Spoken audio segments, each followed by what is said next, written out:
Hello, my friend. Today I will tell you another long-forgotten legend. Close your eyes and let the magic transport you to Middle-earth. Our journey begins. In the years after the Great War of the Ring, when the dark fires of Mount Doom had at last been quenched and the shadow of Sauron cast down, peace came like spring's breath to the lands of Middle-earth. Yet not all evils had perished in the ruin of Barad-dûr, nor were all dark places made clean. Far to the north, beyond the watchful eyes of Gondor and beyond the memory of most men, the cruel kingdom of Angmar lay buried beneath the ice and stone of the mountains. It had been the seat of the Witch King, once the dread lord of the Nazgul, whose name was feared even in whispers. Though his master had fallen, tales began to stir, soft as frost, sharp as knives, of an ancient fortress where a black throne still stood, untouched by time, and something, yet, lingered upon it. The rumors were strange and wild, a crown of iron resting upon a skull, its sockets lit with cold flame, or a voice that whispered from high spires to passing crows. Most dismissed them, some were frightened. But word came at last to Gandalf the White, now a wanderer and counselor in these days of peace.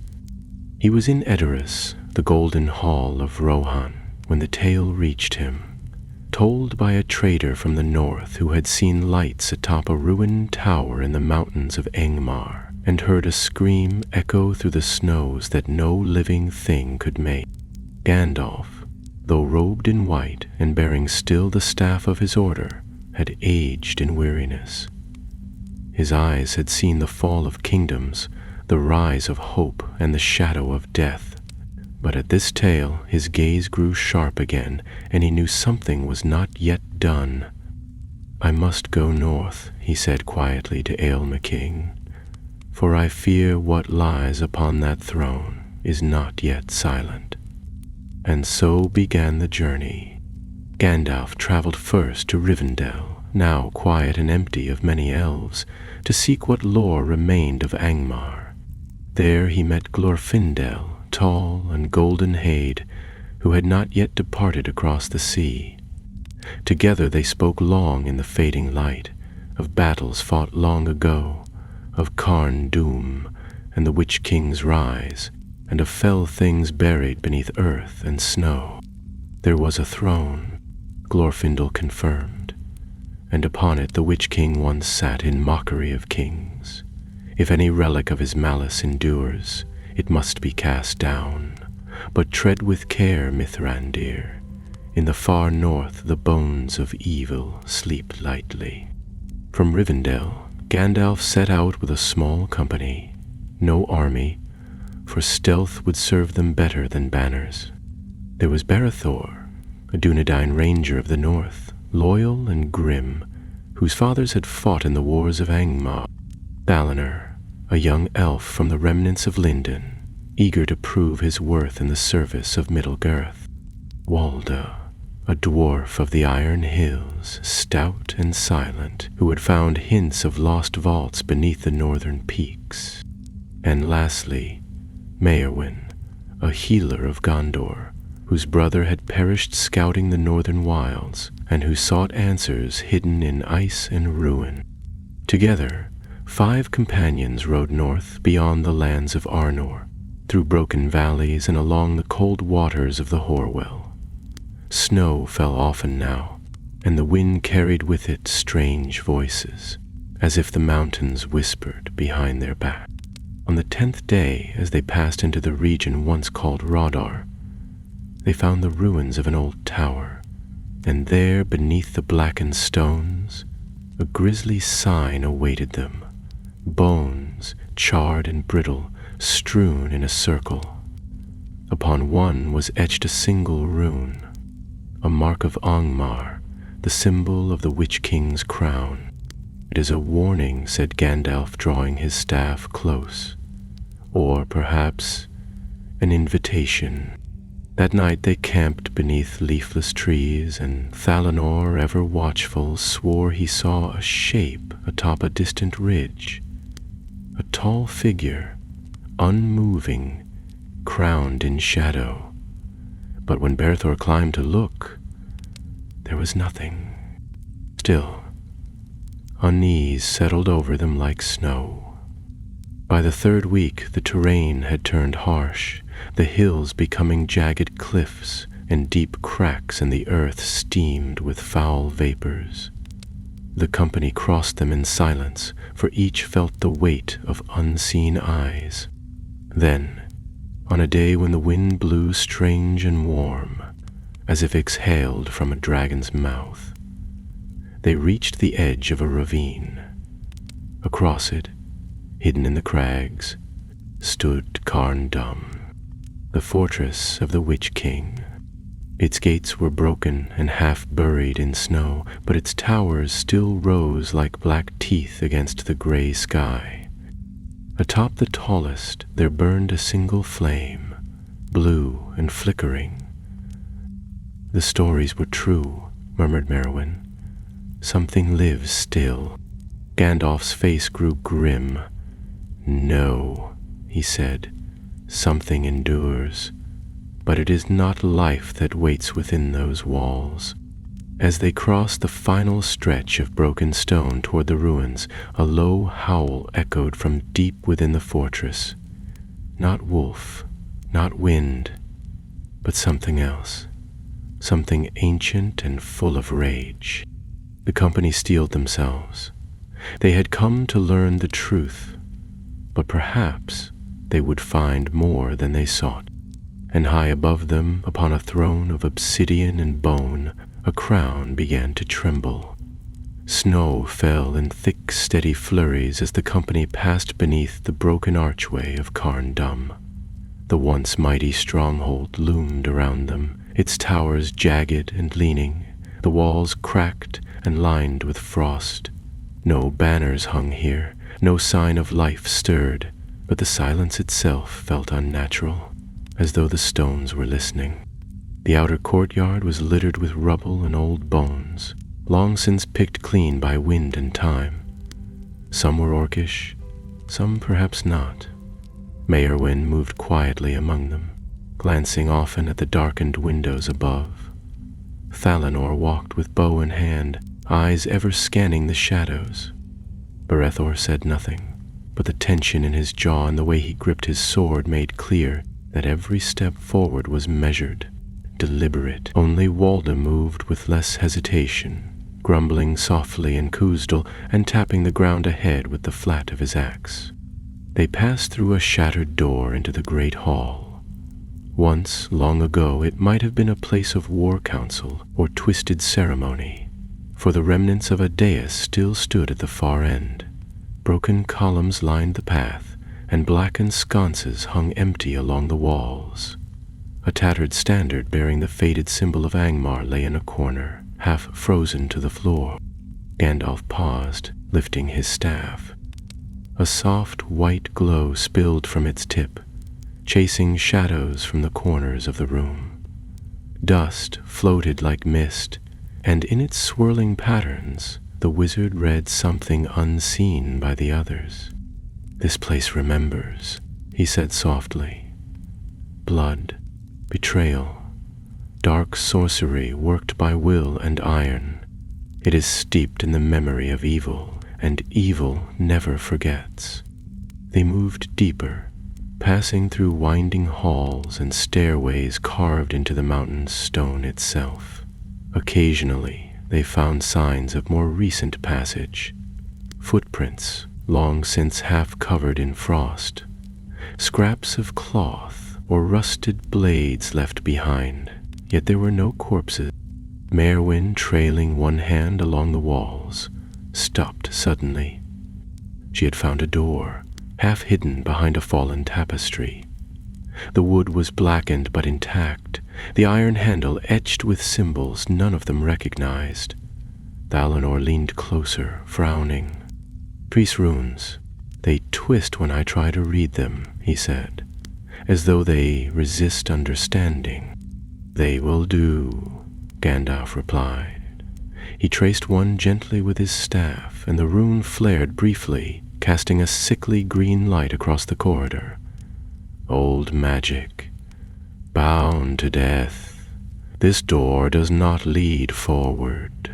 It leads down." "Then that's where we must go," said Berethor, his voice low. The door groaned as it opened, revealing a spiraling stair that descended into darkness. The air below was stale and cold, carrying with it the faint scent of decay. One by one they entered, torches flaring to life as they moved. The descent felt endless. Stone gave way to iron, and iron to something else, a kind of black glass that pulsed faintly underfoot, as if responding to their presence. They passed cells with broken bars, chambers filled with the remains of dark rituals, and a strange altar carved with 1,000 names none dared speak aloud. At last they reached a chamber unlike the others. The walls were lined with mirrors, tall and narrow, though none reflected true. Instead, each held an image, shifting, flickering, like scenes from another world. Thalinor stepped too close to one and drew back sharply. "I saw myself," he whispered, "but older, covered in blood. I was laughing." "Do not look into them," Gandalf warned. "These are not mirrors. They are snares, memories trapped in glass, each one a thread of the Witch King's mind." "But why leave them here?" Maerwen asked. "If he fell, why do these things remain?" "Because the throne was never only stone and iron. It was a seat of power, woven from fear and sorcery. When he was slain, much of him broke, but not all. They left the Chamber of Mirrors quickly, unease prickling their skin. The next door they found was made of bone, carefully set into the stone like a monument. It bore no handle, but a deep hollow at its center, shaped like a hand. Without a word, Gandalf reached forward and placed his palm inside. The door shuddered and then began to open, the bones creaking as if in protest.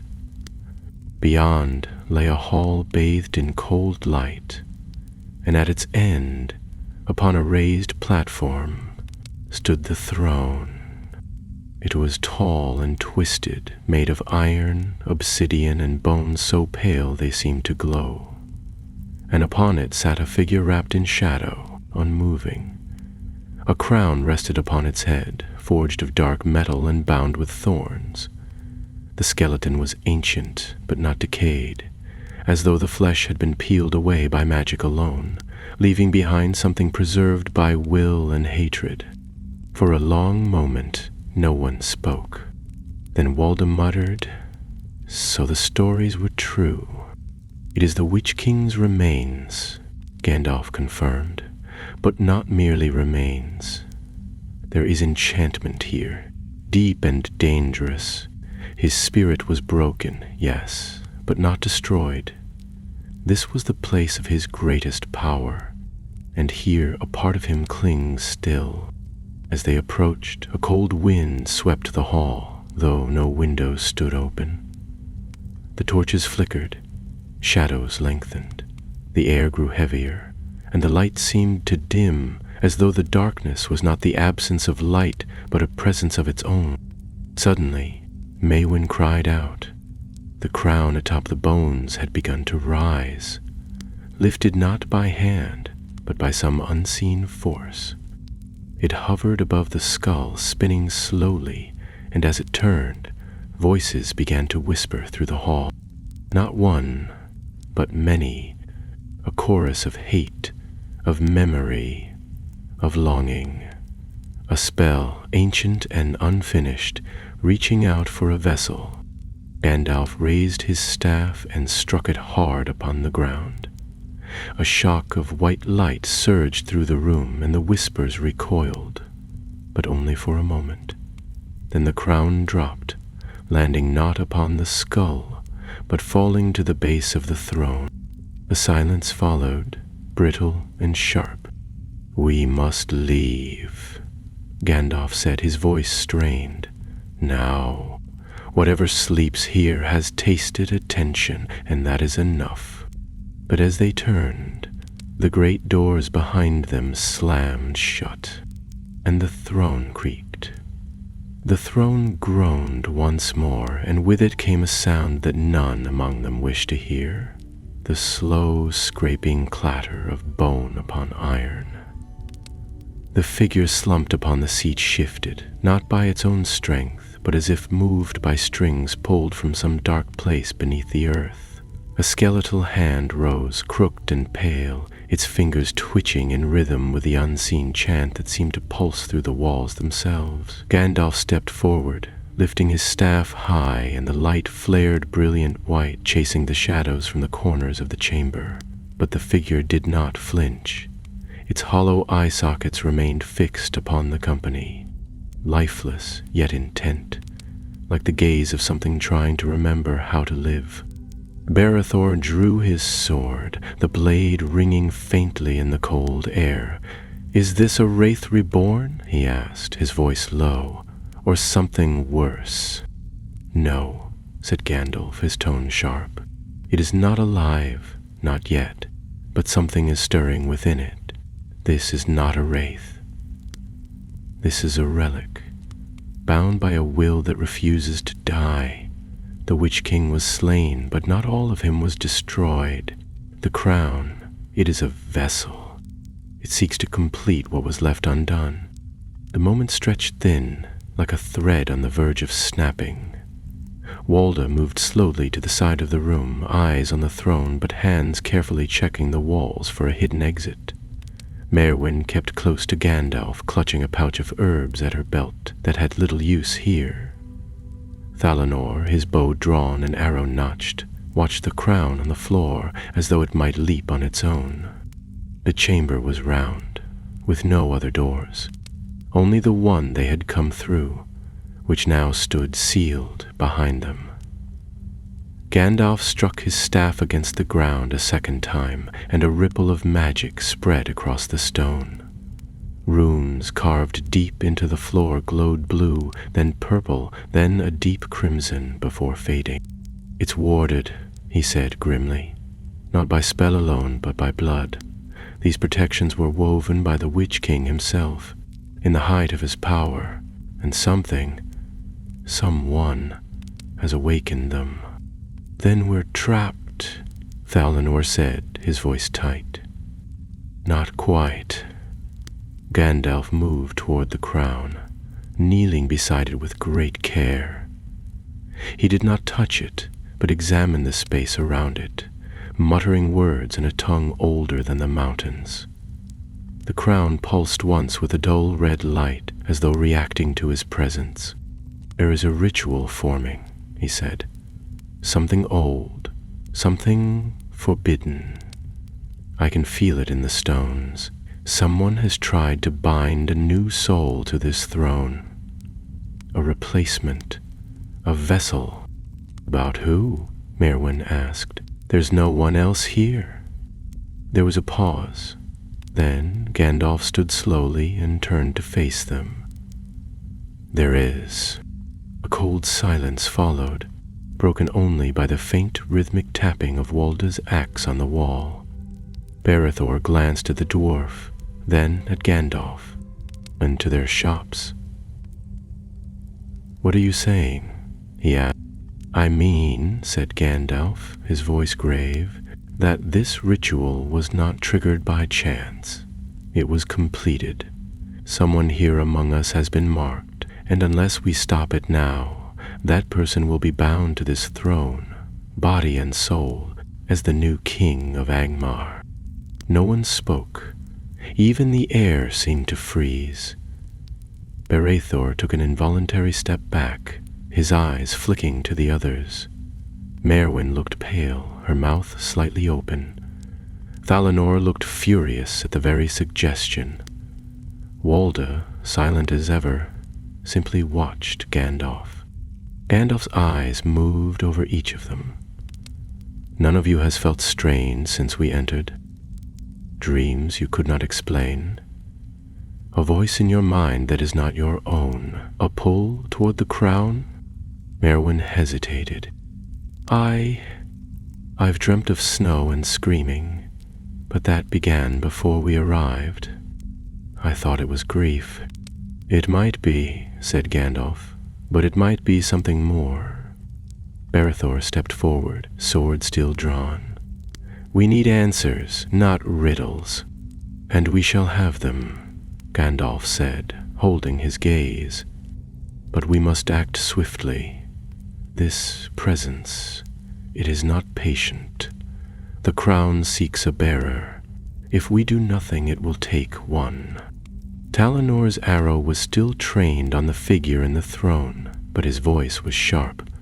You suspect one of us. I do, Gandalf admitted. And I fear the choice has already been made. Before another word could be said, a tremor shook the hall.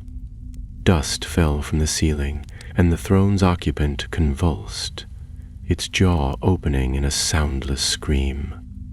The crown surged upward once more, spinning faster, and this time a line of fire split the floor from the dais to the center of the chamber. Gandalf cried out a word in a tongue that none of them understood, and the fire halted, crackling at the edges like a beast restrained. He turned, breathless. I can hold it for a time, but not long. Suddenly, Walder let out a sharp grunt and staggered backward, clutching his head. His axe dropped to the stone with a clang. Merwin ran to him, kneeling at his side. What is it? It's in me, he gasped. A voice, like chains, pulling. I can't, I didn't. Gandalf stepped quickly to him, placing a hand upon his brow. For a moment, his face went blank, as if he looked into a great abyss. Then his eyes flew open. No, not him. He turned. It's not Walda. The dwarf let out a breath of relief, then groaned. Then who? What in stone's name is going on? The light from the crown began to pulse faster now, as though sensing its time drew near. The skeletal figure in the throne sagged forward, bones trembling.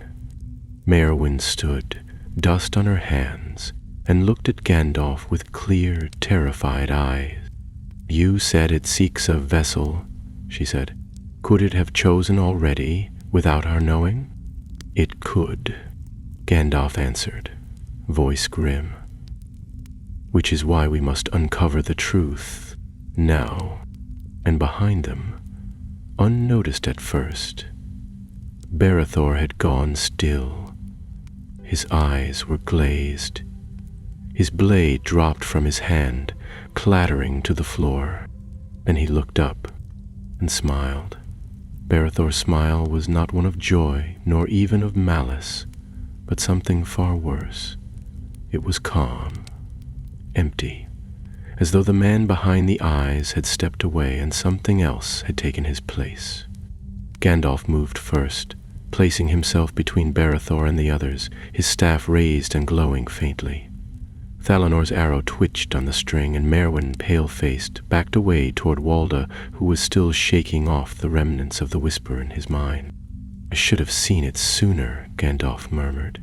You were quiet through the march, watchful but never afraid, and when we passed the altar, you looked not with horror, but with understanding. Barethor tilted his head slightly, like a man listening to a far-off sound.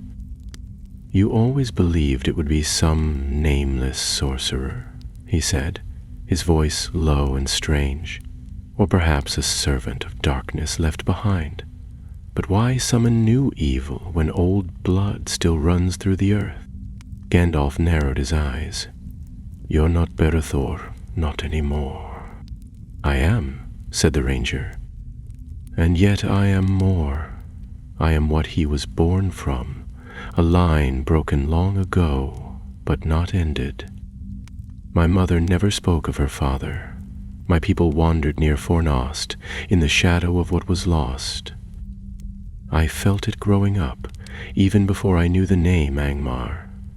And now that I have returned to the place of my ancestors' fall, the throne has remembered me.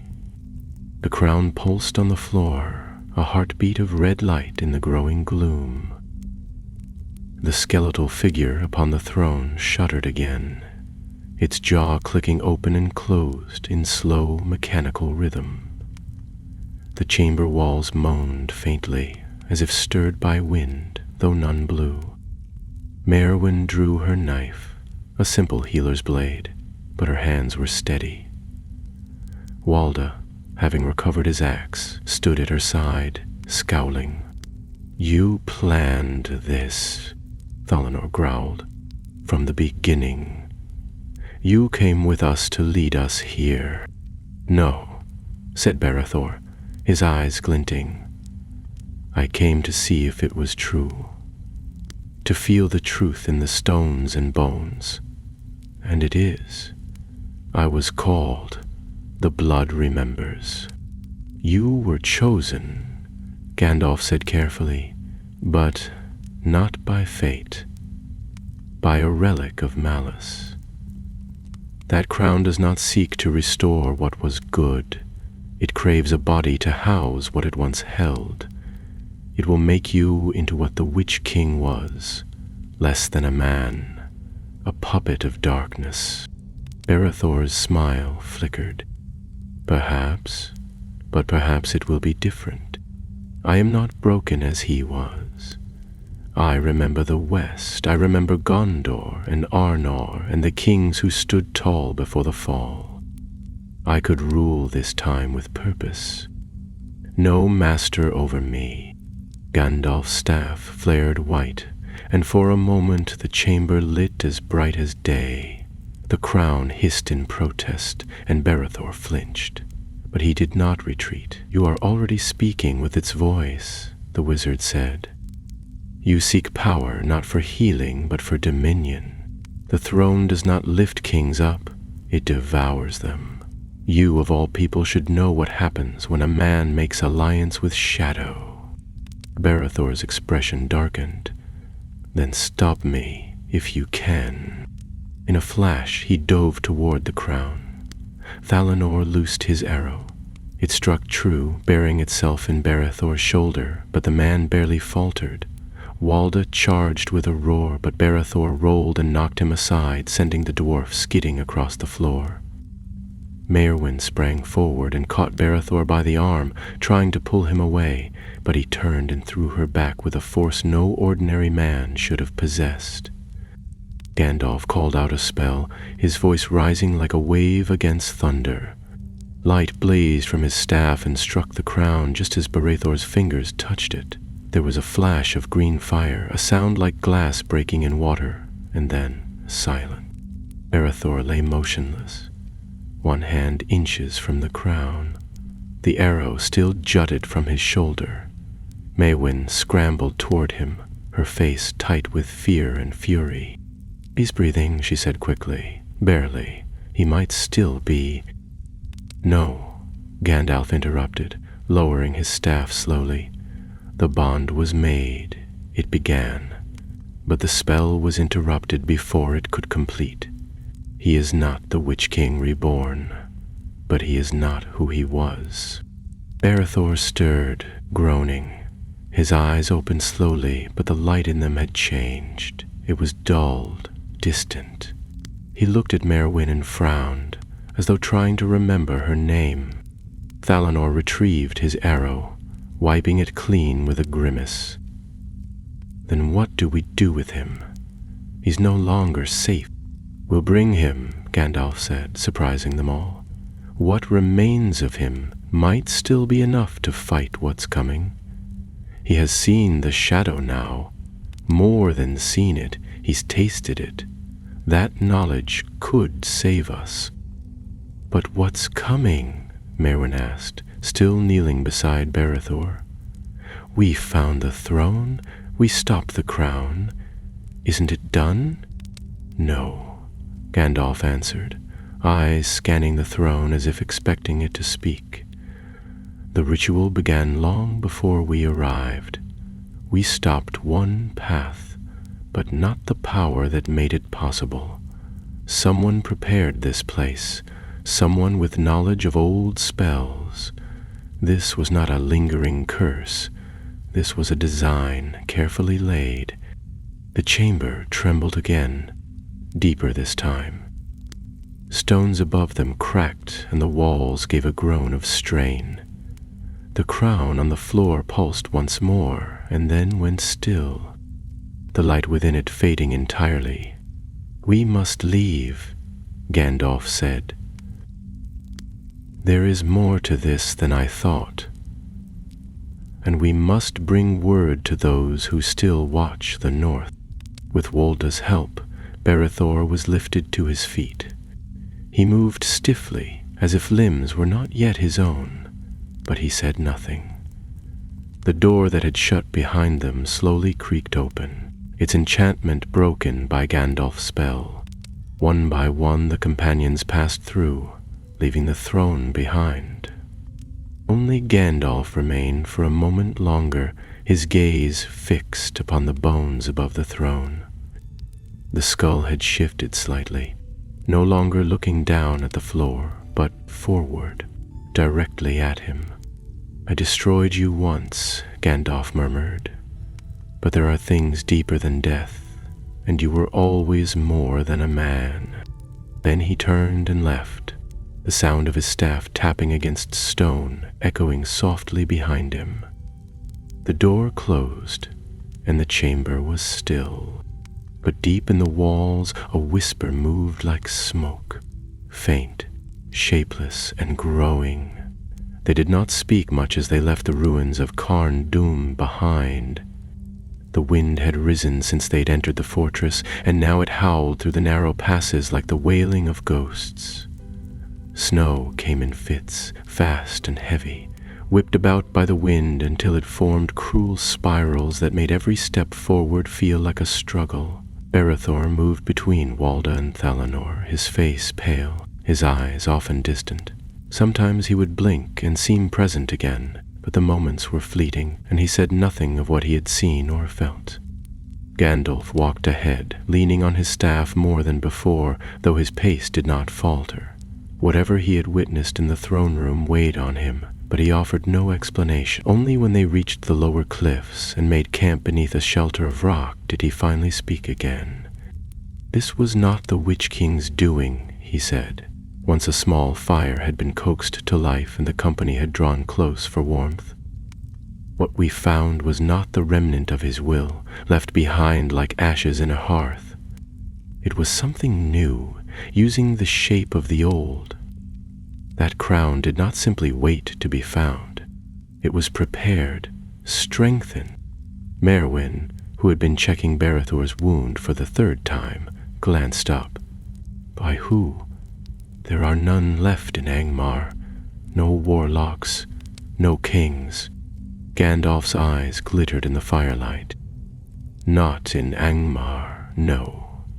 But evil has ways of surviving, even when its master is destroyed. It sinks into the cracks of the world, into lost vaults, whispered words, forgotten lineages. You said your brother vanished in these lands, did you not?" "Yes," she said slowly. 2 years ago, he was part of a scouting company. They said there was no sign of battle, just and no bodies." She hesitated, then shook her head. "None." Gandalf nodded, as though this confirmed some grim suspicion. "I fear the throne was not simply waiting to be rediscovered. It was being fed, strengthened by souls and spells woven in secret. Something, or someone, has been gathering pieces of the old world, trying to weave them into a new shape." Thalanor looked up from the dagger he was sharpening. "But why now? The Dark Lord is gone, the war is over." "No," Gandalf said quietly. "The war is changed. It is not over." They sat in silence after that. The fire crackled, the wind howled, and somewhere above them, an avalanche rumbled down a distant slope.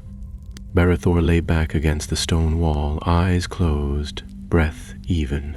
He seemed asleep, but Merwin stayed beside him anyway, unsure whether she was guarding him. The journey southward took longer than it should have.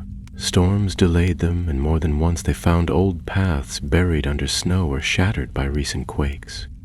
Once they passed the remnants of an old outpost, half sunken into the earth. It bore the white tree of Gondor, but the stone was cracked, and the dead within had been disturbed. Walda said little of what he saw there, but the tightness in his jaw lingered for days. At last, after weeks of harsh travel, they reached the northern edge of Arnor, where green hills still rose through patches of frost, and the wind no longer bit through skin like knives.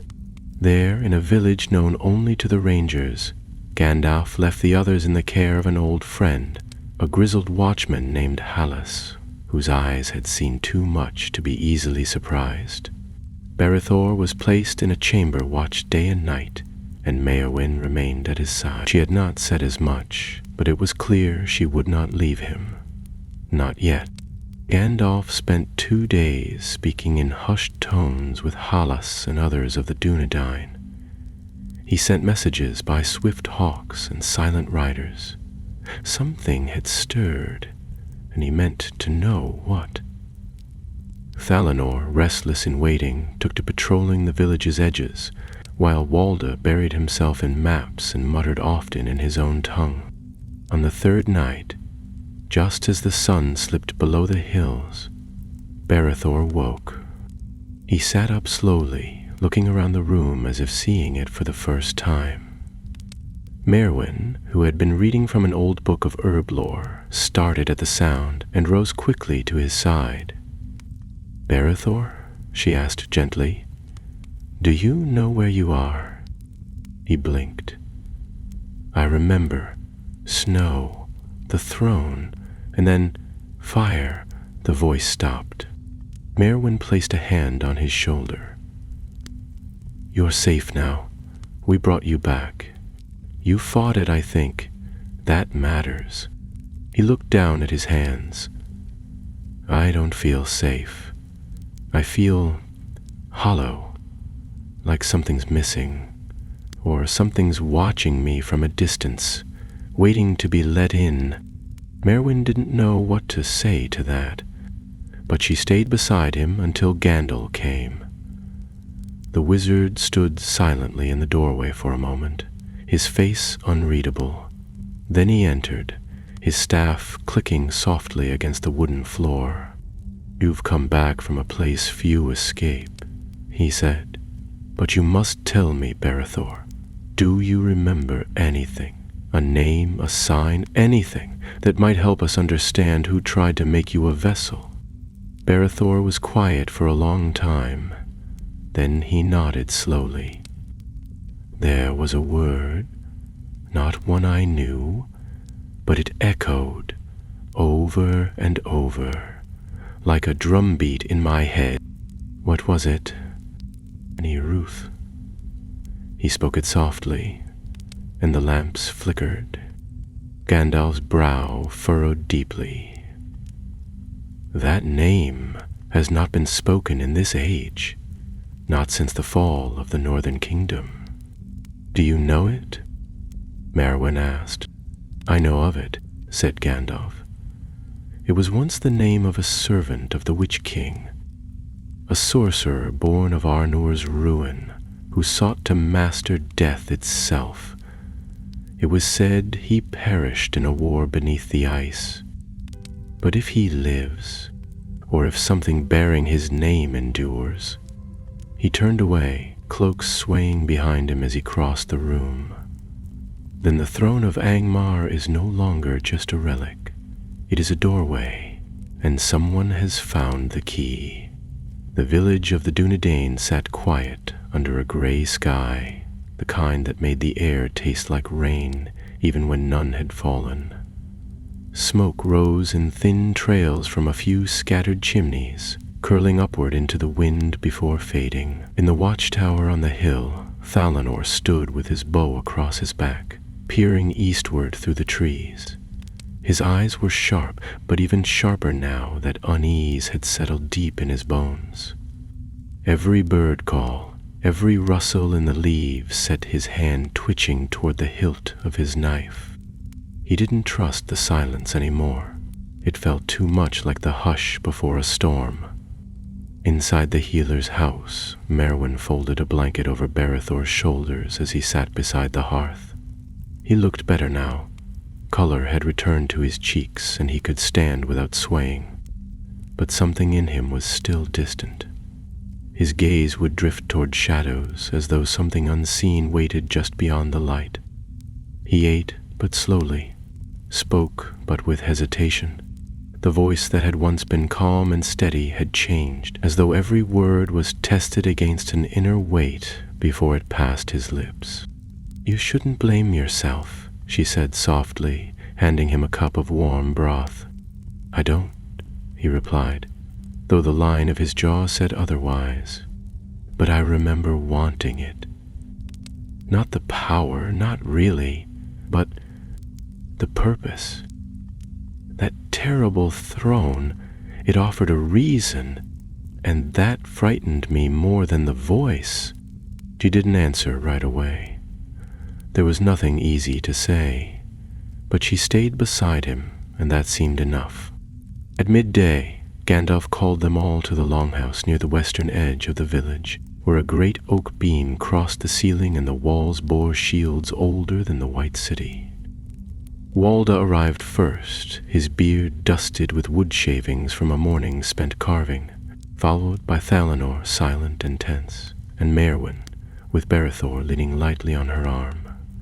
Gandalf stood at the center of the room, beside a map spread across the table. Candles flickered at each corner, casting tall shadows on the old paper. "There is a pattern," he said, tapping the map with one long finger.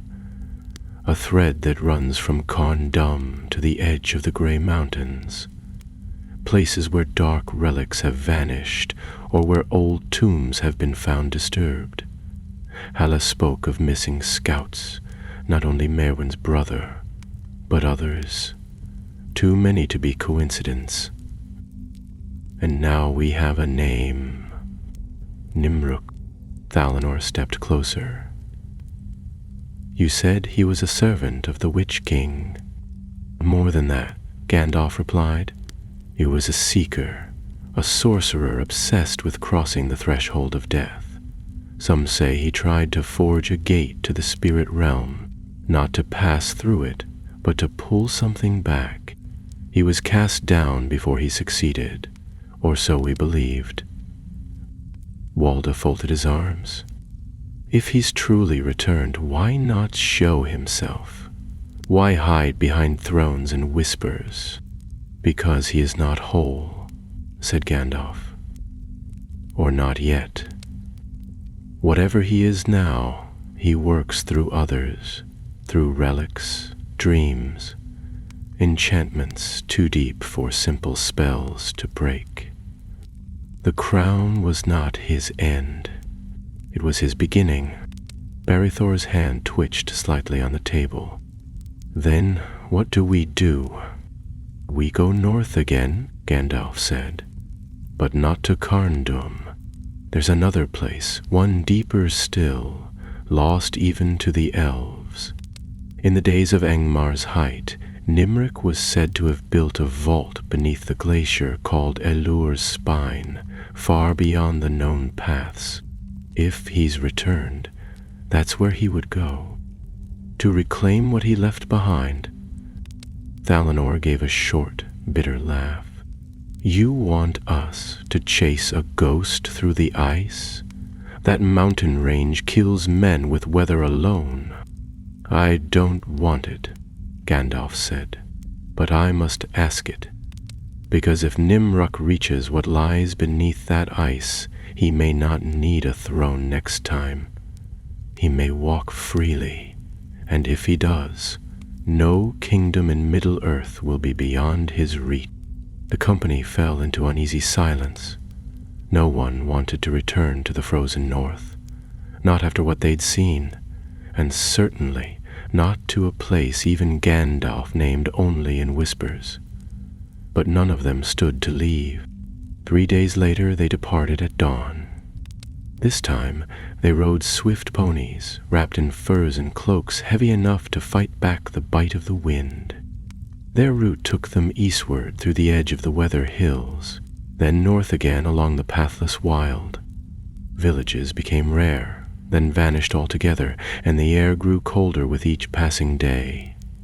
Once, they stopped in the ruins of an ancient watchtower where an old sword was found rusted into the stone, and Thalanor claimed it in silence. Another time, they crossed paths with a riderless horse, half-starved, its reins torn and eyes wild.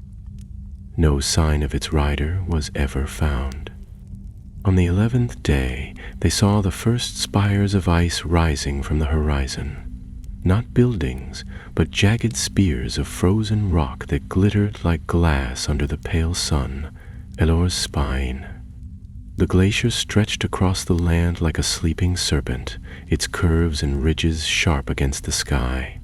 Snowstorms rolled across its face like shifting tides, and the wind carried the smell of cold stone and something else, something old and bitter, like iron long buried.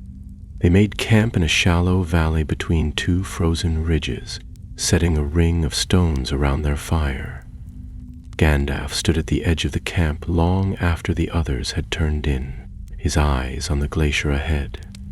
Merwin approached quietly, drawing her cloak tighter against the wind. "You think he's already there?" she said. Gandalf nodded. "Yes. And more than that, I think he's waiting." Merwin glanced back toward the camp where Beator lay curled in his blanket. "Do you trust him to face what's ahead?" Gandalf didn't answer immediately. Then he said, "I trust what remains of him. Whether that will be enough, we shall see." The wind howled again, and from somewhere in the far dark of the glacier, a sound rose with it. Not a voice. Not quite, but it echoed like a memory. A calling. And in the firelight, Barathor's eyes opened. The wind was sharper by morning, cutting across the camp as if it meant to drive them back before they could even begin. The glacier loomed ahead, vast and endless, its jagged ridges gleaming in the pale winter sun. At its edge, the ice formed cliffs that towered over the frozen landscape like walls built by giants. No path was visible. No road had ever been carved here. Only the crunch of boots upon hard-packed snow and the distant groan of shifting ice broke the stillness as the company approached the foot of Elur's spine. Gandalf led them across the lower ice fields, his staff now wrapped in grey cloth to shield its glow. He had explained before they left that magic could stir old things beneath the ice, things that listened for power the way wolves listen for scent. Thalanor kept close behind, scanning the ridge lines with narrow eyes, while Walda muttered under his breath, hands gripping his axe as though ready to strike the glacier itself if it dared move. Merwin, more silent than usual, checked the packs again and again as they walked, though nothing had been lost or left behind. Only Barathor moved with strange ease, striding ahead at times without realizing it, then stopping suddenly and turning back, confused. Gandalf watched him carefully, but said nothing. By noon, the path led them into a series of narrow ice tunnels, carved not by man, but by time and wind. The walls glittered blue and white, and sometimes they could hear faint cracks echoing through the ice around them, as if something vast and unseen shifted deep below. At one point, a sudden quake sent a sheet of frost cascading down from above, nearly burying Maewyn, and for a few moments no one moved. until Walda dug her out with his gloved hands, grumbling the entire time about the wizard's choice of paths. "There's no trail," Gandalf reminded him, brushing ice from his shoulders. "Only signs, and I'm afraid I must follow them, whether they please you or not." Walda gave him a look but said no more. It was late in the day when they found the door. It wasn't a door in the usual sense, no hinges or wood or iron bars. It was a circle of smooth stone set into a cliff of ice, ancient and unbroken, with symbols etched across its surface in delicate, spiraling lines. The stone gave off a dull warmth, enough that snow did not cling to it, and the runes shimmered faintly beneath the fading light. The whole glacier around them seemed to fall still, as if listening. "This is it," Gandalf said quietly, stepping forward and resting his fingers on the stone. "This is the gate to the vault, Nimrach's last sanctuary." Valinor moved beside him, bow still slung across his back. "How do we open it?" "I don't know," Gandalf admitted. "But something here does." He turned and looked straight at Berethor. The ranger flinched. "No," he said, shaking his head. "You can't mean—" "You've been touched by the same power. The crown reached into your soul and found something familiar. Whatever spell guards this place, it will answer only to what it knows." "I don't want to touch it," Berethor said quickly, stepping back. "Not again. I don't know what might happen." "If you don't," Gandalf said gently, "it will remain sealed, and Nimrach will finish whatever he began." Berethor looked at the stone, then at the others. No one spoke, but none stopped him either. With a sigh, he stepped forward and placed his palm flat against the center of the gate. The runes flared at once, not brightly, but with a deep glow like coals long buried in ash. The ground beneath their feet shivered. Then a line cracked through the stone, and slowly, with the grinding sound of ancient gears, the door opened. Beyond it lay darkness. The passage descended steeply, carved from stone so black it swallowed light. Gandalf took the lead again, his staff now glowing softly. The air was different here, not cold like the ice above, but stale and heavy, as though it had not been stirred in 1,000 years. Their footsteps echoed strangely, as though muffled by something unseen. Every now and then they passed stone alcoves set into the walls, where statues stood cloaked in dust, not kings or warriors, but robed figures with hands raised, their faces hidden beneath hoods. Merwin whispered a prayer under her breath as they passed the first one, though she didn't know to whom. "I've read of these," Gandalf said quietly as they walked. "Servants of Nimrach, bound in ritual to watch the gate. Not truly alive, but not dead either." "What does that mean?" Walda muttered. "That we don't want to wake them." Valinor answered grimly.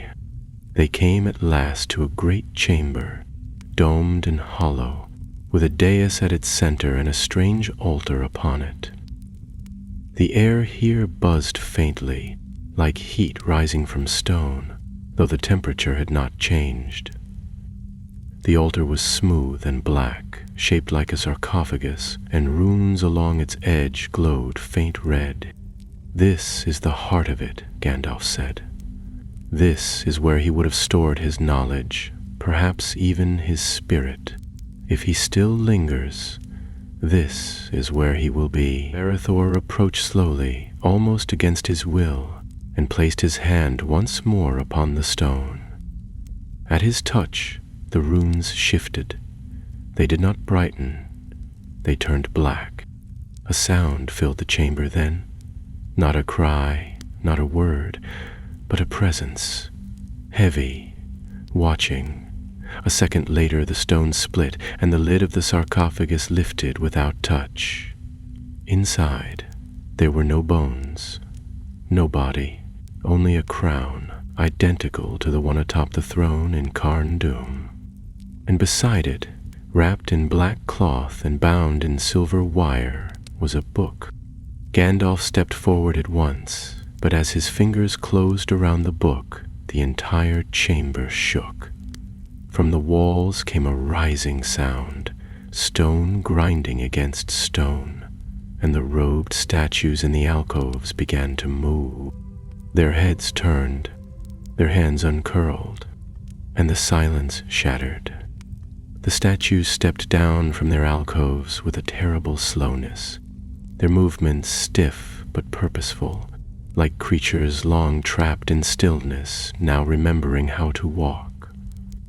Dust poured from their limbs with every motion, and though their faces remained hidden beneath deep hoods, the sense of being watched grew sharper with each echoing footfall. Their robes, though made of stone, swayed with a weightless grace, as if touched by wind none of the living could feel. Walda swore under his breath and took a defensive stance beside Merwin, who was already drawing Barethor back from the dais. Thalanor had an arrow drawn before Gandalf could speak, though his eyes were darting rapidly between the advancing figures. There were 6 of them in total, emerging from shadows like memories given form, and they closed in with deliberate steps that made the chamber feel suddenly far too small. "Be our bound guardians," Gandalf said quickly, tucking the book beneath his cloak. "Tied to this vault. They were made to awaken if anyone disturbed the resting place. But this reaction is not natural. Something has stirred them beyond their purpose." Barethor backed away, his eyes locked on the statues.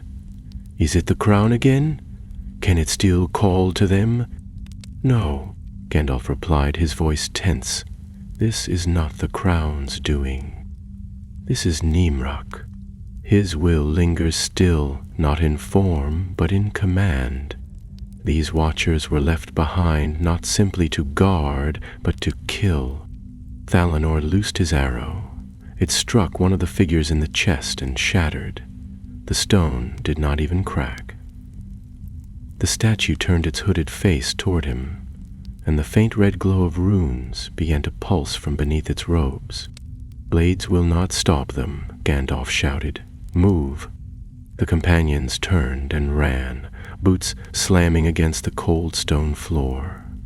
The tunnel that had brought them here was narrow and steep, and behind them came the slow, relentless sound of stone feet. The guardians did not rush. They didn't need to.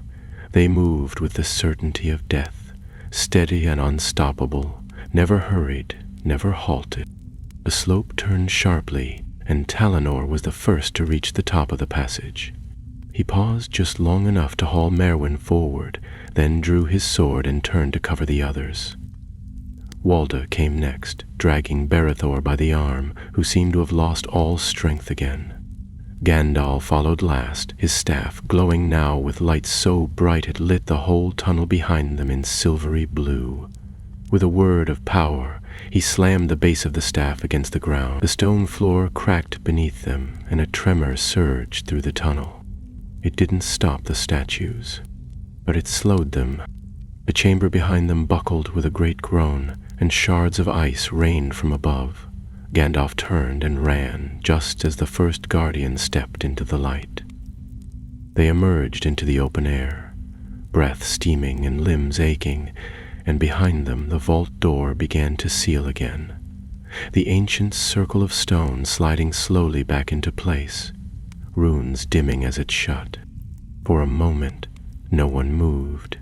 Only the sound of wind across the glacier filled the silence. Walda sank to one knee, panting hard. "That was worse than orcs." Merwin glanced at Gandalf, who still clutched the book tightly beneath his cloak. "You said they weren't supposed to attack. What changed?" Gandalf turned toward the glacier's edge, his face unreadable. "They were waiting for someone. I fear they now believe we are that someone. Nimrok's spell endures, and it has marked us. Marked us for what? Barator asked hoarsely. To kill us? Perhaps, Gandalf said. Or perhaps to follow us. They didn't camp that night. They pressed on until their legs ached and breath came in short bursts. By the time they reached the lower ridges, the clouds had begun to gather above, thick and dark, as if the mountain itself had summoned them in anger. Snow fell again, this time heavy and fast, and they took shelter beneath an outcrop of stone just before the storm broke. Walda gathered wood and built a fire with skill born of years in wild places, while Merwin tended Barathor's hands, which had been burned where they'd touched the glowing runes. The skin was raw and red, though he said he felt nothing. Thalanor stood watch at the edge of the shelter, staring into the night. Gandalf finally unwrapped the book. It was bound in black leather, dry and cracked, with no title upon its cover. He opened it carefully, pages whispering as they turned. The writing within was dense and jagged, not in one hand, but many, as though this book had been passed from sorcerer to sorcerer, each adding to the madness of the one before. What does it say? Thalanor asked without turning. Gandalf turned a page and frowned. It's a record. Not a journal, but a collection of rituals, experiments, observations. And at its heart, a plan. Nimruk believed he could call back the spirits of the Nine, not to resurrect them, but to bind them into a new form. Not wraiths, but something worse. Flesh bound to memory. A kind of second life, steeped in shadow and pain. Merwin shivered. He wanted to rebuild the Nazgul. No, Gandalf said. He wanted to replace them. His own Nine, born from relics bound by names, wielding ancient will, but for that he needed vessels, souls touched by the same corruption, souls like Barathor's. The ranger looked up, eyes shadowed. So I was never the end. I was only a beginning. Yes, Gandalf said, but you were not fully taken. You still have a choice. That is more than many who came before. Walda tossed another log on the fire, sending sparks up into the night.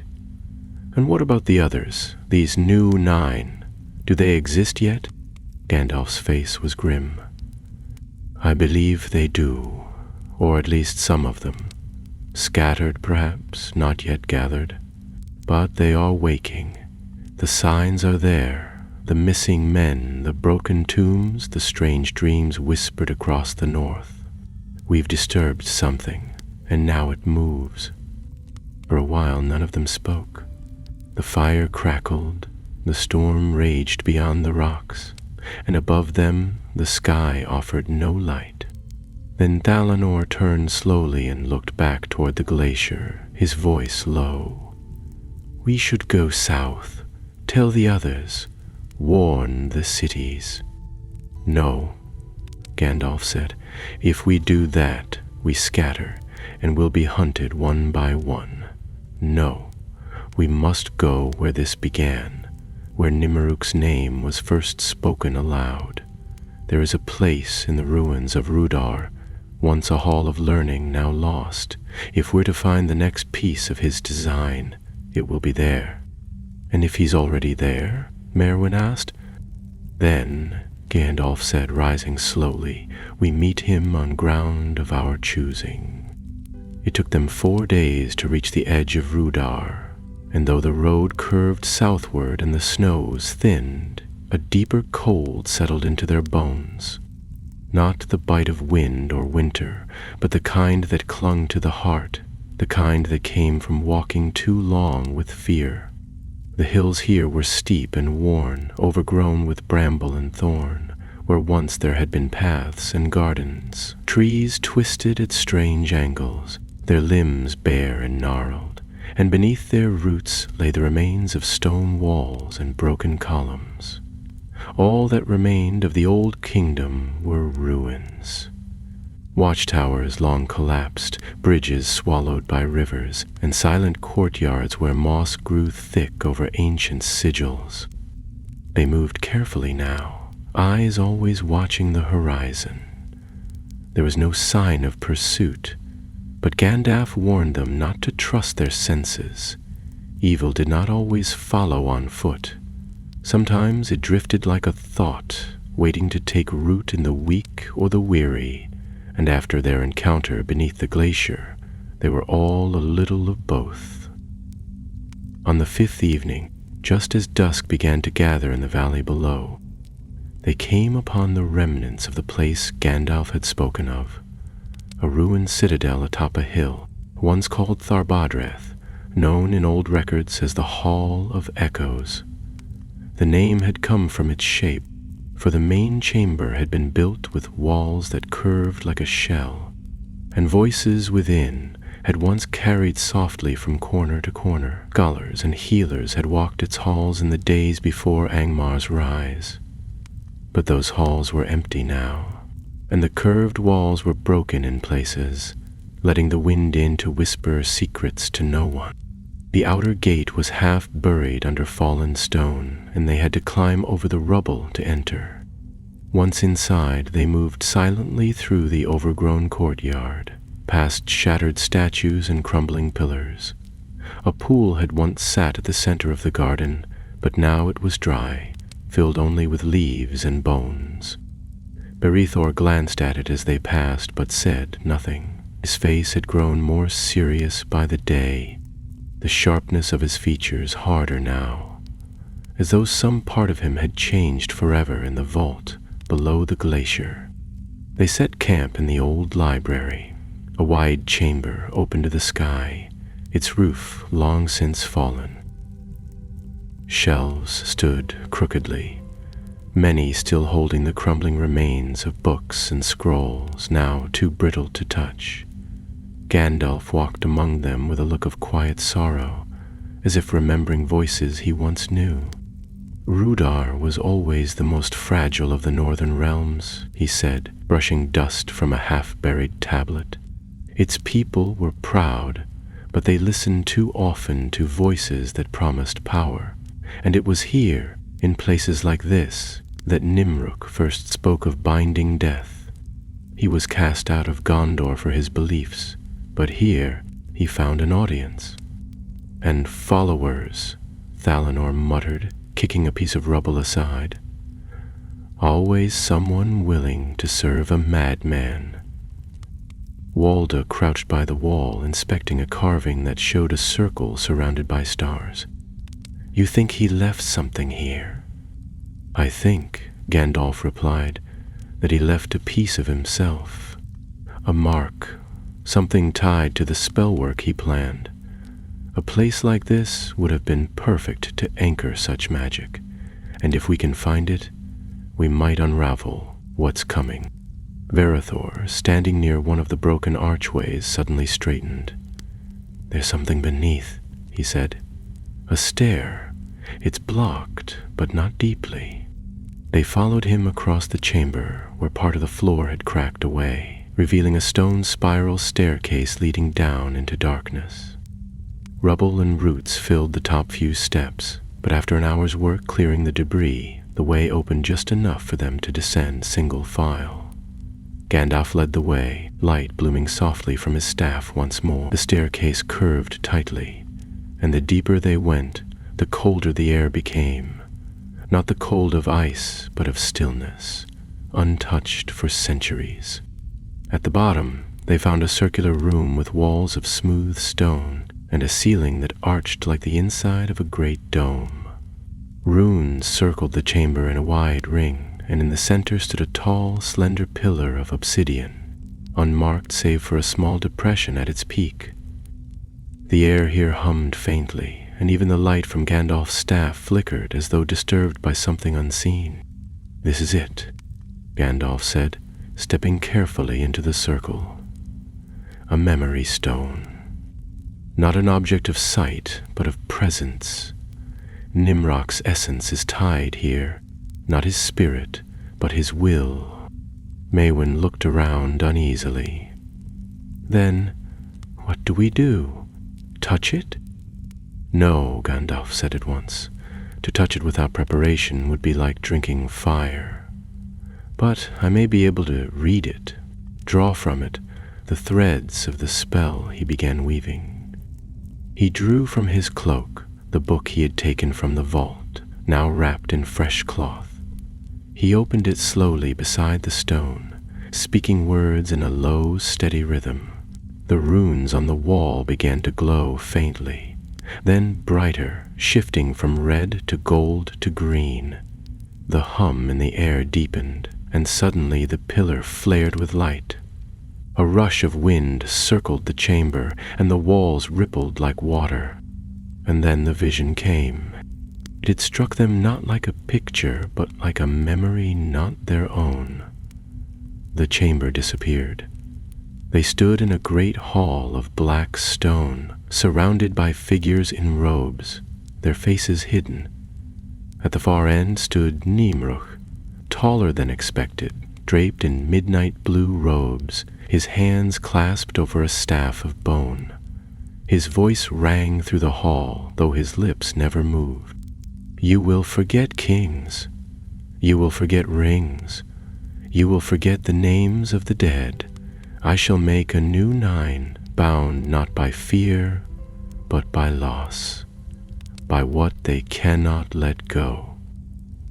The image shifted, showing men and women kneeling. Warriors, scholars, lords. Some were familiar.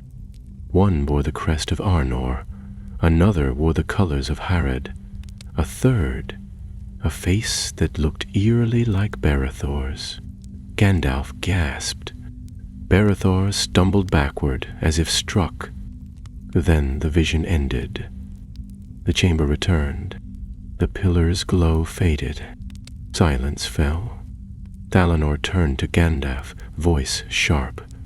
That was real. Those people, they're alive. Yes, Gandalf said. Or they were. Nimruk has begun already. He seeks not just relics, but heirs, descendants of those once tied to darkness, or those marked by tragedy. He offers not power, but purpose twisted from greed. Barethor leaned against the wall, face pale. He showed me my father, and he'll use that memory to bind you. If he can, Gandalf said gently. But now we know he's trying to complete the 9. That gives us a path forward. One path, Walda asked. He's gathering allies, and we're 5 if that. We find them, Gandalf said. Those he's marked, those he's drawn toward the shadow, and we reach them first. Merwin nodded slowly. Then, we don't run from this. We stop it. Yes, Gandalf said. Before the 9 rise again. Not in shadow, but in flesh. They left the ruins of Tharbadreth before dawn, the stars still burning pale in the sky and the frost thick upon the grass. No one spoke much as they saddled their ponies and turned south again. Not even Walda, who usually found some complaint or muttered joke to ease the silence. Something about the vision lingered in them all, not only what they'd seen, but the feeling that it hadn't ended, that the figures shown in the memory were still out there, walking the earth, with no idea what fate was being woven around them. Gandalf rode ahead, his cloak wrapped tightly about his shoulders, his thoughts dark. In all his years in Middlegate, he had witnessed many kinds of evil. Ambition twisted into tyranny, pride decaying into madness, cruelty disguised as order. But this was something deeper. Nimruk wasn't building an army. He was building a mirror, one in which all grief and longing might be reflected, bent and reforged into something monstrous. They passed through lowlands where the mists hung thick between the trees, and through old Dunedain way stations where none had lived in 100 years. At night they lit no fires and kept watch in pairs. Once, Thalinor spotted a shape across the river, a figure dressed in rags, walking with strange slowness along the bank. But when he climbed the rocks to follow it, there was nothing there. Only a circle of stones and a black feather lying in the mud. 3 days later, they reached a village called Furnost, tucked beneath the eaves of the Weather Hills. The people there were wary, pale-eyed folk who watched from windows as the company passed.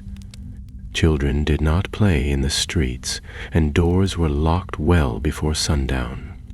Gandalf dismounted at the small inn at the village's edge, where the smell of peat fire drifted through the doorway, and asked to speak with the elder.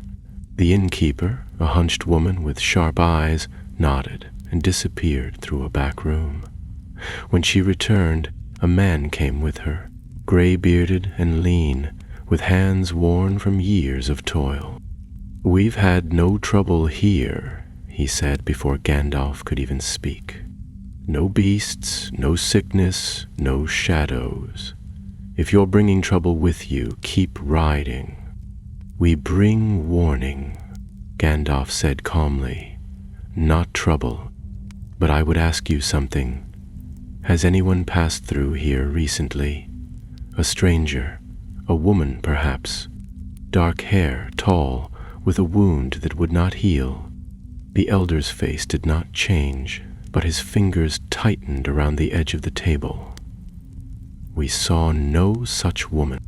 "You did," Gandalf said, his eyes narrowing, "and you sent her away."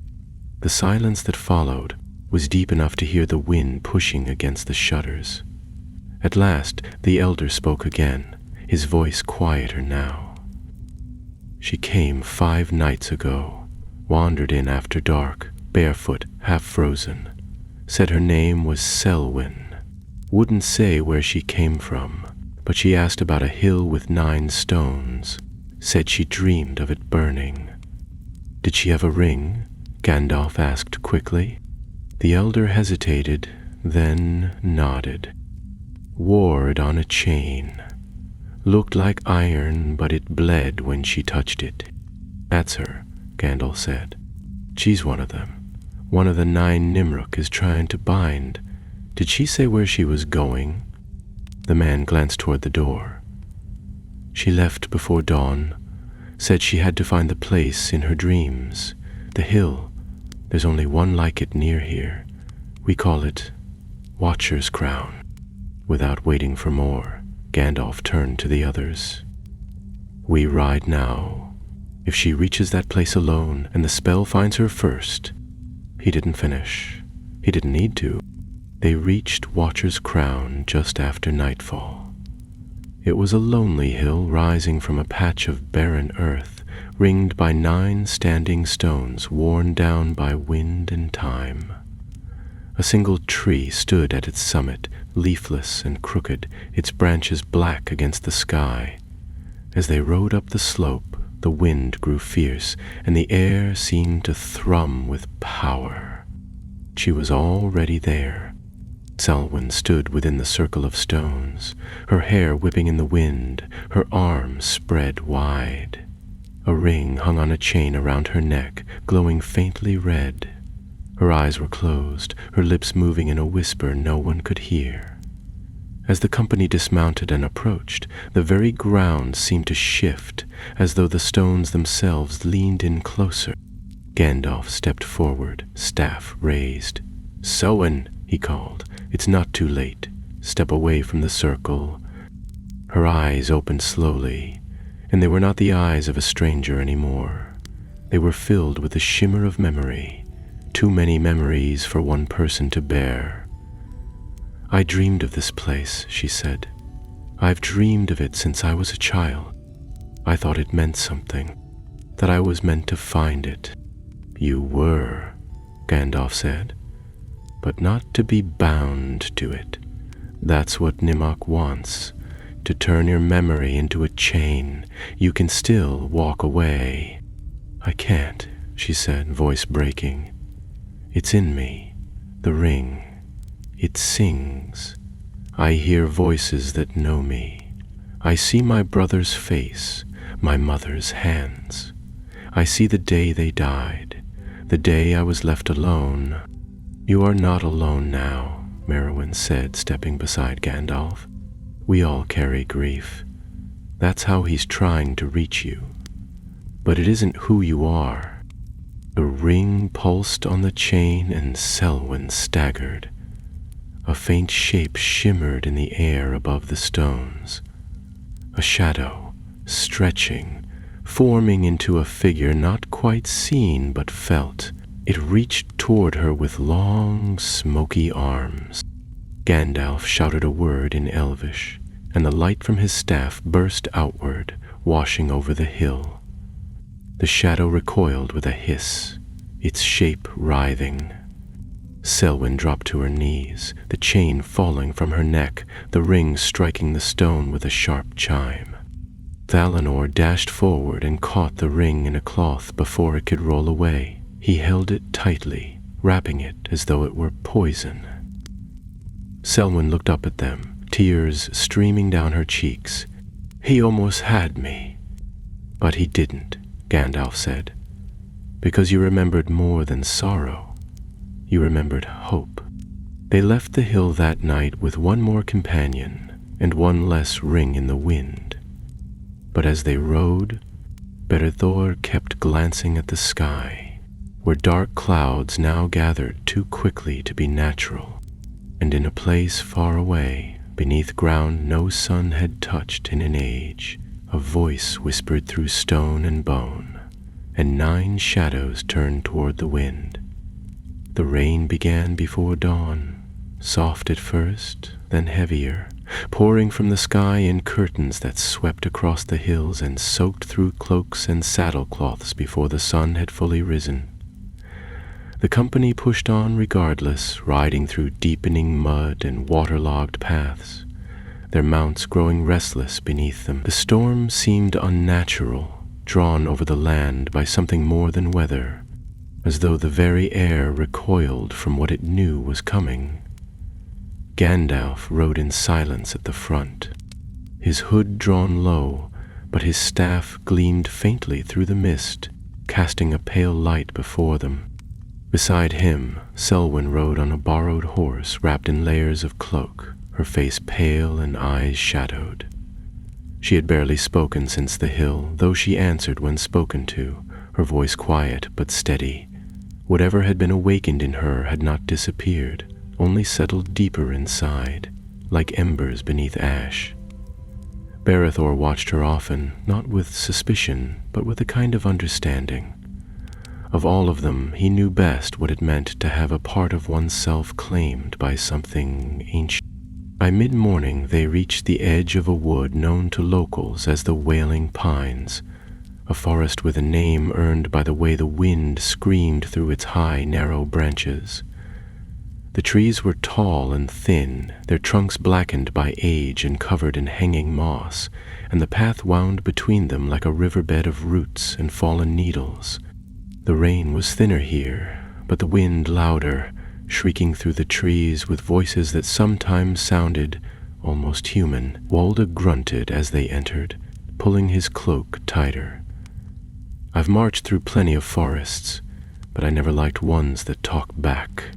This wood was old even before Angmar rose, Gandalf said. Some say it remembers the wars, though trees do not speak as we do. Still, I would not trust the paths to remain unchanged. Thalanor had dismounted, leading his horse now with one hand while the other stayed near his sword.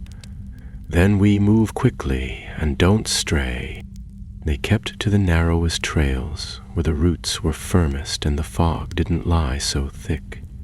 More than once, they came across markings in the moss, old carvings on the trees, symbols half lost to time, though Gandalf paused to study each one before continuing.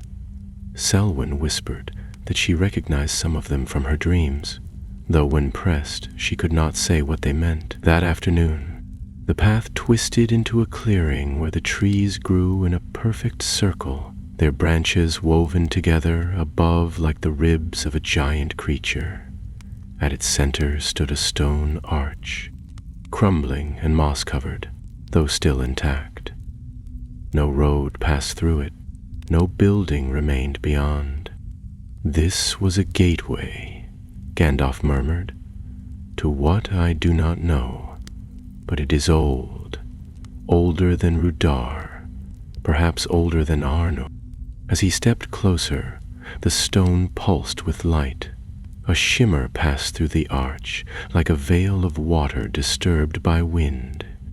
Then a sound echoed through the trees, a voice, faint and distant, calling not words but tones, like a song with no melody. Selwyn froze. "That sound. I've heard it before." "Where?" Merwin asked, glancing about. "In dreams, always from far away, always just before I wake." The shimmer in the arch pulsed again, and this time it seemed to reach for her. The air turned cold. Leaves stirred on the forest floor, spinning slowly as if caught in an unseen current. Then Gandalf raised his staff, and the shimmer cracked like glass. The arch stilled. The song fell silent. "It is a trap," he said, "or a test, a way for Nimric to see how far his influence spreads. He probes with these shadows, not to destroy, but to tempt, to draw the lost nearer to him." "We should burn it," Walda muttered, tightening his grip on his axe. "No," Gandalf said. "Let it stand. Let him believe we are still wandering." They moved on quickly after that, spirits dampened and nerves sharpened. The forest seemed darker now, the air thicker. Night fell fast beneath the trees, and they found a hollow under a rocky ledge to make camp. No fire was lit. They ate in silence, save for the rustle of branches and the occasional hoot of an owl that sounded too deep to be natural. Berethor took first watch, his sword laid across his knees, his eyes never still. In the middle of the night, Selwyn woke with a cry. Merwin rushed to her side, hand already reaching for her satchel, but Selwyn sat up on her own, gasping for breath. "He's calling them," she whispered. "I saw it. 9 thrones, 9 lights. They were empty before, but now 4 are filled." Gandalf moved to kneel beside her, his expression unreadable. "Did you see their faces?" Selwyn shook her head, tears streaking down her cheeks. "Only their shapes, shadows in armor, but I felt their hearts. One was a king, another a child grown cold. They don't even know what they've become." "Then we still have time," Gandalf said softly. "Time to reach the others before he does." Before dawn, they broke camp and continued south. Their path would take them through the last vale, a narrow, hidden pass that led out of the wild and into the rolling fields near Amansul. But as they neared the valley's mouth, the sky turned black, not with cloud, with wings. They came without warning, not beasts of flesh, but spirits cloaked in storm, shapes that twisted like smoke, their cries sharper than thunder. The sky broke open above them, and the ground trembled as a chill deeper than winter fell upon the forest. Thalanor shouted something, drawing his bow even as one of the shadows swooped low. Walda swung his axe with a roar, striking nothing but air, and then the trees themselves bent as if trying to flee. Gandalf raised his staff, and light poured out, bright as lightning. The shadows screamed and turned, circling above them now in wide, angry arcs. One dove towards Selwyn, its eyes like pits of burning coal, and Berethor leapt between them, sword raised. The blade met shadow, and the shadow bled. Not red, but silver. It screamed and fled, vanishing into the canopy, and the others followed. Within moments, the sky cleared, the light returned, and the forest stood still once more. Birithor looked at his blade. It was wet with something that steamed and sizzled, then vanished altogether. "What was that?" he asked. "Not wraiths," Gandalf said. "Messengers, or scouts. Nimruk sees us now, and he knows we are not running." Selwyn stood with her back to the trees, her hand on her chest. "He sent them for me." "No," Gandalf said, voice firm. "He sent them for all of us." And somewhere in the south, in a place where towers had fallen, and the roots of mountains twisted like veins, a dark figure sat upon a broken throne and whispered a name. The morning was heavy with mist, thick enough that the world seemed shrunk to only what the eye could see a few paces ahead. Trees loomed like pale gray pillars, and the horses walked slowly, heads low, their holds muffled by the damp earth. Gandalf said little as they rode, his staff dim now beneath his cloak, as though he meant not to draw attention. There was a hush over the company, the kind that clings after a narrow escape, and no one broke it willingly. By mid-morning, the mist began to lift, and the land rolled out before them in broad, sweeping hills. In the distance, the ruins of Amon-Sul rose like broken teeth from the crest of a hill, their ancient stones scorched by time and siege. Once, a watchtower had stood there, a place of wisdom and warning, where the Palantiri had been guarded in days long gone. Now only wind and moss remained, but Gandalf turned his mount toward it without hesitation. They reached the hilltop by noon, the wind stronger here and dry, carrying the scent of dust and old stone. The ruins had changed little since last they'd been touched by war. Cracked walls leaned against one another like tired shoulders, and fragments of broken columns littered the slope like bones. In the center of the foundation, where once a great hall had stood, a platform of stone still remained, scorched black in places, but unbroken. "This is where we hold," Gandalf said, dismounting. "Here we make our stand." Falinor frowned. "You mean to wait? Let him come to us?" "We can no longer stay in the shadows," Gandalf said. "He knows who we are now, knows what we carry. He'll send the rest of his shadows, and he'll come behind them, cloaked in the power he's stolen. If we run, he will hunt us down one by one. But here we draw him into the open, and perhaps with the light of this place still clinging to its stones, we may break what he has begun." Selwyn looked out across the hills, her face drawn. "What if I hear his voice again? What if I answer it?" "You won't be alone this time," Gandalf replied. "That is the difference. You will not stand against him as one, but as many." They worked quickly through the afternoon. Walda raised barricades from fallen stone and set traps with a soldier's efficiency. Thanador paced the hill's edge, checking lines of sight and calculating angles of attack. Merwin gathered herbs from the wild grass and laid out what she could to tend wounds that had not yet come.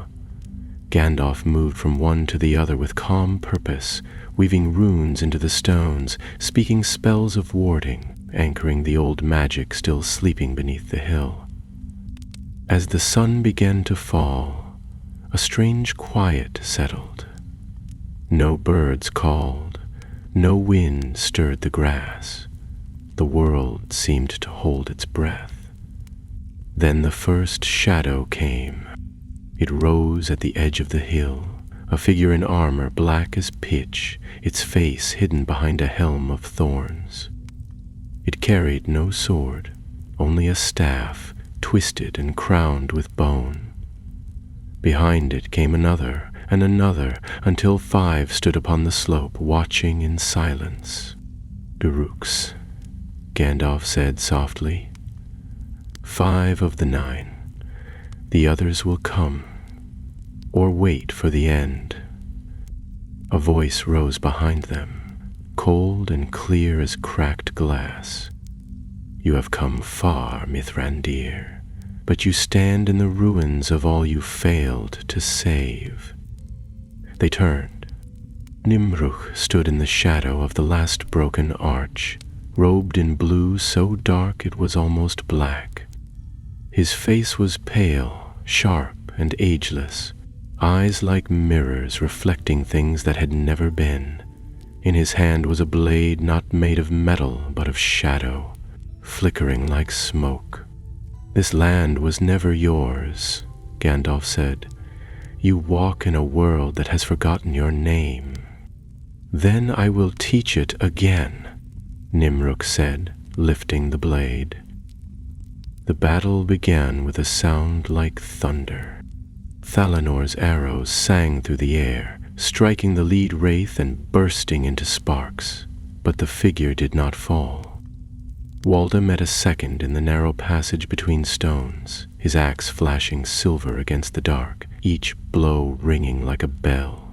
Selwyn stood at the circle's heart, chanting words taught to her by Gandalf, the chain with the ring clenched in her fist, glowing now with white fire. Barethor moved through the fray like a man in a dream, his sword cutting through shadow, his eyes never leaving Nimrok. The sorcerer did not fight like a man but like a storm, his blade scattering fire and ash with every strike. Yet Barethor stood his ground, blood at his mouth, strength in his arm. Gandalf met Nimruk upon the highest stone, their staffs locked in light and shadow, power rippling across the ruined tower like waves. Their words were not in any mortal tongue, but they burned in the air and echoed across the hills. You cannot unmake death, Gandalf shouted. You cannot rebuild what was broken by your own hand. I do not seek to rebuild, Nimruk said, only to remember. And in memory, power endures. Their final clash shook the ruins to their roots. Light flared. The wraiths screamed and fell, one by one, as the spell unraveled. Selwyn dropped to her knees, the ring in her hand now blackened, the fire gone. Walda slumped beside a fallen shadow, bleeding but alive. Thaulinor stood atop the last barricade, panting, his bow shattered.